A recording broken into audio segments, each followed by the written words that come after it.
तीन मास अवधि रखिंट तीन मास भितर जदि से माने केवासी न करती ताहले से जॉब कार्ड पाइबार वंचित हेबे ए प्रकार निर्णय होइछि। जॉब कार्ड जदि फेक अच्छी ए दायित्व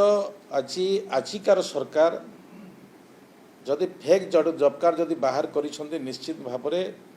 ओडिशार 4.5 कोटी जनसाधारण धन्यवाद देवे सरकार को जे ए फेक जॉब कार्ड अधिकारी किए थिले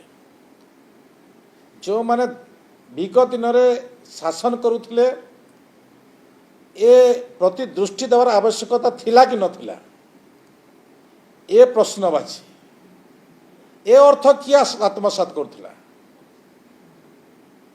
आज जो गरीब लोक माने एबे सरकार जिते नया दायित्व नहीं ए भितर भी आम 2 लाख पाखापाखि लोक आम जॉब कार्ड देलुनी कारण जो माने वंचित होते गरीब थिले से मानक आम देइछु एवं तार सत्ते भी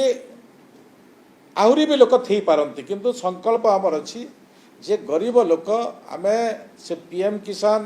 सीएम किसान हो से खाउटी कार्ड हो से जॉब कार्ड हो से कौन सी योजना हो प्रत्येक योजना को आमे लोकलोचक नहीं आमे काम करूँ आमे काम गोटे वर्ष देखु वर्ष एक योजना अनेक भितर आमे काम देखु एवं आगामी दिन भी आमे देखु।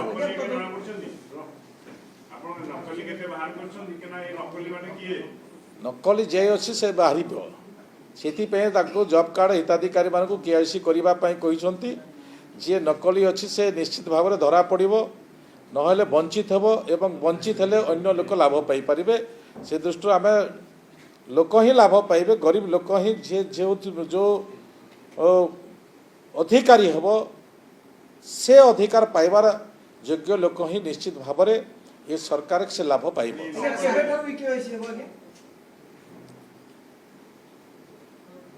केआईसी निर्णय भी विभाग नौछंती से माननीय मंत्री 3 मास अवधि रखिंट 3 मास भितर जदि से माने केवासी न करती ताहले से जॉब कार्ड पाइबार वंचित हेबे ए प्रकार निर्णय।